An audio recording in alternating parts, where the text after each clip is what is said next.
Bo Bounds. I hope you're doing well. Welcome into the game in T-Town. Ron, I am doing well. How are y'all doing? Hey, we're good. We're good. Just, we got a quarterback over here with an injured hand, and now Jalen Hurts has been given an opportunity on a gold platter for this weekend. That's right. I've been following that, and I forget Bama is like Mississippi State, one of the last ones to wrap it up this weekend. Man, I'm not sure how much they're going to have to pay me this weekend to sit in the stadium and watch spring ball. But anyway, I'll come up with that at some point. Well, I mean, I guess it's NBA playoffs or college football spring games.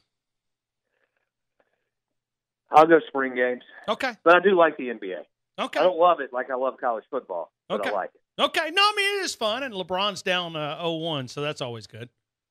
No doubt. You got to remember, we got this Nick Saban versus LeBron James battle, so we got to take Saban's side. Oh, by the way, that was great. I love the way Coach Saban handled that. And, it was totally off the cuff for him because he's so locked into whatever he's doing the next 5 seconds. But we played a lot of that sound like I'm sure y'all did, audio. And, man, that was entertaining. I can't believe LeBron's trying to trademark people talking in a barbershop. I mean, what's next? You going to trademark people talking in a bar during happy hour around the country? It's just you can't make this stuff up. Anyway, but you gotta love Nick Saban. It says, I'm not going to back down. We're going to continue. I think he said we're going to continue to do it. Oh, absolutely. Look, I've trademarked stuff before, and I've been through that whole deal and paid trademark attorneys thousands of dollars. And, I mean, I hate to tell LeBron, but you can't trademark something that people do it'd be like trademarking, somebody eating cheeseburgers, Ron. I mean, you can't. I don't know. It's just here's what I think. Before we get into Freeze, I think that LeBron's team did it on purpose because they're really trying to jumpstart and ignite their production, marketing company, all the stuff they have going on out in Los Angeles. Which, hey, I don't blame them. I mean, Nick Saban's the same guy. I mean, he's all about how much can people talk about Alabama football. At the end of the day, it was a win for LeBron and his brand, and it was a win for Alabama football and Saban's brand. So they were all probably laughing like hyenas over those 3 or 4 nights that everybody was covering it because they were going, man, we did exactly what we wanted to do. Get everybody talking about LeBron Management Company and Alabama and Saban. Well, I gotta be honest with you. I did not even know, and now I'm not really a really good sample size. I had no clue LeBron even had a show. I did not know he had a show. I've read several articles on all the stuff they're doing out in Los Angeles just because I'm intrigued on the sport and business front and where he could go this summer. So, I know that they're doing some amazing things. Look, the guy's super sharp. Both of them are. Sure. LeBron and Nick Saban. I mean, I'm not here to beat up on LeBron. I'm blown away by him. Anybody that was thrust in the spotlight at 17 and has never even stubbed his toe is incredible. With we have a scandal every week, as you know, Ron, in collegiate athletics or pro sports, or whether it was McGregor last week or Michigan State or whatever's going on. And so I'm blown away that LeBron and Saban, and they're not perfect, okay, by any stretch. I get that. And they're flaws, human beings, just like the two of us. But what is remarkable and fascinating and amazing to me about both of them, and we do a lot of topics on both of them, is that they have avoided the distraction and avoided making the wrong decisions and avoided hanging around with the wrong people.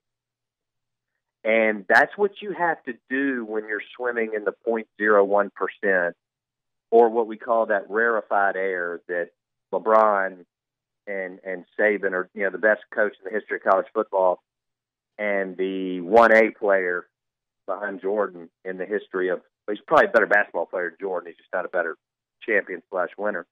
But the 1A player in the NBA. So that's what is amazing to me about those two, Ryan.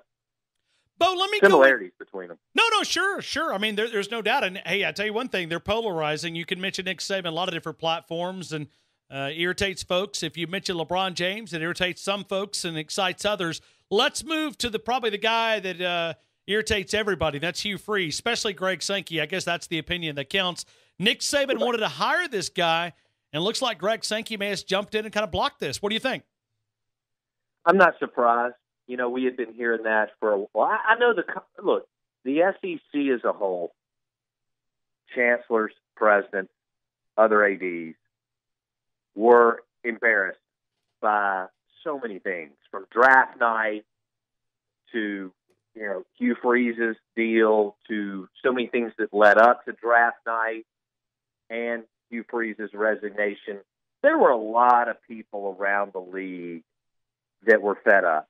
I knew that from the two SEC media days going in, and then visiting with people in other press boxes around the country. You pick up talking to guys and men and women in the business, sports and business and marketing. So I'm not surprised, Ron. That it was if this is the case, and I think it is, that it was a back channel deal. But here's what's amazing is they were able to shut down Saban. I mean, Saban usually gets, I would think, whatever he wants if it's a borderline call. Now maybe I'm overstating that, overthinking it. But, I could see, hey, Missouri walks in and says, hey, we want to hire you. No.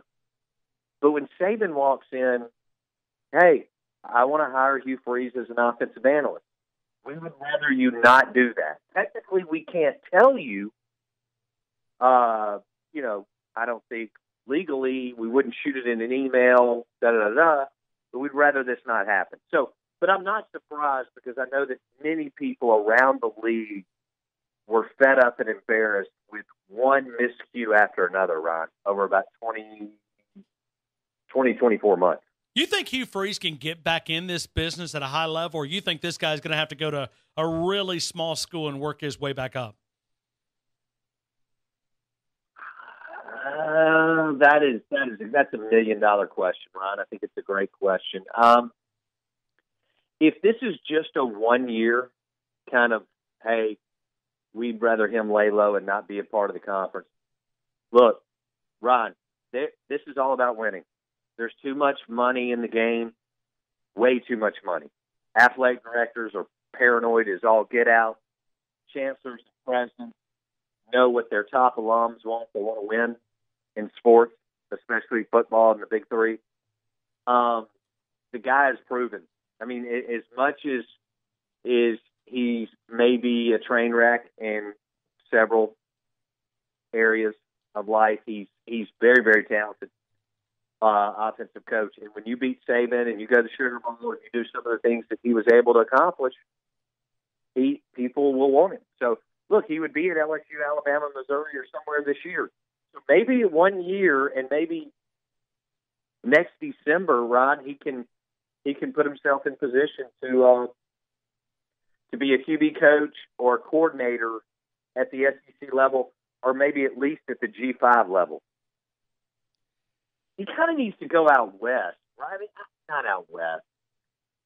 Maybe everything blows over by December, but, I just always thought, man, Hugh would be good to go to San Diego or San Diego State or Fresno State or Nevada. Just somewhere like that they don't care. They're not in the news.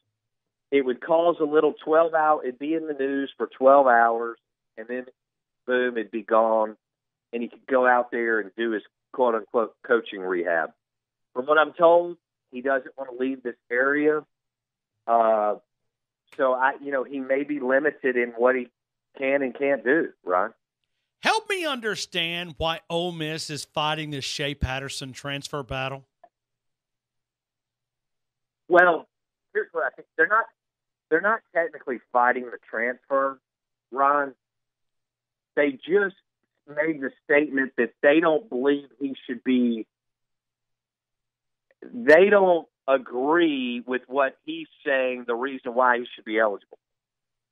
In other words, they're fine if he transfers. I think there's either their attorneys or they just don't want to acknowledge any wrongdoing or whatever. I don't know. I mean, look, obviously Ross Bjork, Hugh Freeze, and the SID, among others, were embarrassed when the story broke that they were, working the media and lying to them and blah, blah, blah. So I think Ole Miss is fine with him leaving. They're just not agreeing to what Patterson and his attorney have put in the appeal for him to be ruled eligible. But I mean, Bo, I think. But I still think he's going to be ruled. I think he's going to be ruled eligible. You'll never know. Bo, but let's back up just for a minute. Do you think Shea Patterson was misled? A lot of those other recruits, I'm sure, feel the same way. But I mean, there's no doubt. There's no doubt Shea Patterson was misled. Yes, or I believe, in my opinion, I agree with you. Misled. Sure. Yeah. But yeah, I mean, they misled. They misled kids and media or whatever, prospects, commitments, signees, whatever they were, depending on the timetable. But yeah, they did. They did that. You think there's any chance that they win some of this appeal back? I do. I mean, I would. It's rare that the NCAA gives things back via appeal, or I'm sorry, the Committee on Infractions, which is separate, a different deal, but tied in with the NCAA. I don't know. The Ole Miss lawyers have fought hard. I mean, hard. They had some guys that I guess did some pro bono work. I don't know, but there were some heavy hitter attorneys that represented Ole Miss and the coaches and so on. Because this is a big deal. I mean, look, it is I'm not the first one, and Saban wasn't either, but it's the front porch of the university down here. Whether people like it, a lot of people don't like it, but the majority do, and it's the front porch. And there's tens of millions or hundreds of millions of dollars, and that's where we are. So, I'm not surprised that they fought tooth and nail. I mean, their fans and alums, they believe that they will, targeted and blah, blah, blah. Look, I think with 21 allegations and 15 level one, I thought they, got off reasonably. I don't want to say it was a slap on the wrist because 2 bowl bans. It's the unofficial visit thing, Ryan, that's the big thing. So keep an eye on that, okay? The bowl ban is serious. It's $10 million. It was around $10 million last year. It's around $10 million this year. But the deal in this is the unofficial visit. The fact that they can only have a kid in for one official visit over 12 months for a couple of years. And they want that reversed. Now, the fans want to go to a bowl game, and I get that. But they also need to be able to recruit and host kids as much as kids want to come to campus. Because this day and age, like, this, Ron, whatever. The next guy, David Smith, that's going to Alabama, he may go to Alabama 8 or 9 times on an unofficial visit before signing day and before his official visit. And so that's really what Ole Miss is fighting like crazy for, too. I mean, along with the bowl ban. And I don't blame them. I don't blame them for thinking, hey, we got screwed. Every fan base believes that, and I don't blame Ole Miss for believing that. I don't think most people in the world of collegiate athletics believe that that the penalties handed down were super severe, but I understand why fans and alums of Ole Miss believe that they are. We're talking to Bo Bounds. He does a college football show on ESPN 105.9 in Jackson, Mississippi. Did this fair catch rule grab y'all's attention today? Have y'all been spending a lot of time thinking about this, talking about it? No, I'll hit it tomorrow. You talking about the kickoff rule? Yeah, the fair catch, the kickoff rule. Yeah, I really want to wrap my arms. Dave Bartu, who comes on my show, and you may have had him on too. We have. Yeah, he's great. Yeah, he's a great guest. He was texting me all weekend. He is already breaking down numbers on how it will or will not impact the game. And so he shot me several texts yesterday, and he's already working with 3 schools and their kicking coach on what to do and what not to do. Look, man, they're going to run the numbers. Bama will, MSU, Ole Miss, LSU. It's analytics driven. What do we do? Where do we put it? Where do we place it? Why? Time of the game, up, down, whatnot. And so I can't wait to see what Bartu comes up with. And then over the next, it'll take a little while to get the right sample size, but over the next few years to see what kind of impact, Ron, it has on the game. What do you think? Well, I think the move where we're going of removing kickoffs from the game is, to me, it's more of the wussification of college football. I mean, I just think that's where we're going. I think probably 7 or 8 years from now, I'll have you back on the show and we'll be talking about removing kickoffs. Because you know what? I think that could happen. Yeah. I see where you're going, and I understand both sides. I mean, look, it's the physicality piece and kickoffs. I mean, they're a big deal. Obviously, you can take it to the house. You can flip the field. You can fumble it. There's so many things in play. I mean, it's part of the game. It's part of the game. You remove that, it's part of the game that's going away. Right. Now, I also understand the PR battle and the CTE and the concussion deal, which I don't, it's not going away. And they may not have scratched the surface. So it's going to be a heck of a balancing act, Ron, because the players that we watch today are bigger, faster, stronger than they've ever been. So even if you're tweaking here and there to cut down on collisions, the collisions on the field are, no doubt, the collisions on the field are much more violent today than they were 10 years ago, and goodness knows 20 and 30 years ago. So here's my deal. When I have a guy who grew up with me, I graduated high school in 1992, and I have a guy that goes, man, they're not hitting as much. I'm going, dude, I saw what we all looked like in 92. It wasn't the same strength and conditioning. It wasn't the same speed. It wasn't the same power. It wasn't the same all that. And so I still think you're going to have even more violent hits, Ron. They're just trying to pick spots where they can somewhat sell to moms and the public and then people that are hurt and then CYA on CTE and concussions and collisions and so on. That's just my opinion. And this is maybe the football side of me is just I want to see those big hits. I mean, it's one of the reasons why I'm attracted to the sport. I mean, I want to see Mack Wilson flying down and knocking Darius Geis' tooth out. I'm with you. I can't disagree with you. I feel bad for even saying that. I mean, they've made me feel guilty for saying that, but that's what I love about college football. Look, we're attracted. Let's just be honest. I mean, we talk about this on the show, cut through the book. We're attracted as human beings. We're attracted to violence. We are. I mean, it's modern day gladiators. This is not hard to figure out. So we are attracted. There's a reason why all these other spinoff, boxing and wrestling companies and organizations are doing well. And there's a reason why all these NYPD and FBI and CIA shows are all over Netflix and everywhere else. We are attracted to violence. There's no doubt about that. And that's nothing's going to change there, regardless of what we do. And we don't like to acknowledge it because we all want to be, God-fearing, good, all that. But as human beings, we are 100% attracted to violence. Yeah. And that's just the way it is. No, I totally agree with you. I totally agree. Like I said, I just feel guilty for saying that. Hey, Bo, final question. Are you going to like this SEC meetings? Because we're always trying to spread the love. And I think there's some killer conversations going on at the SEC meetings coming up. We're going to be down in Destin, but then also in Atlanta for the SEC Media Days. I mean, it's going to be hard for me to even say that, but Atlanta? Yeah, Atlanta for SEC Media Days. You like that? I mean, does that move your needle? We're now going to be No. I'm out on that. I'm not going. I mean, I didn't go last year, and we didn't miss a beat.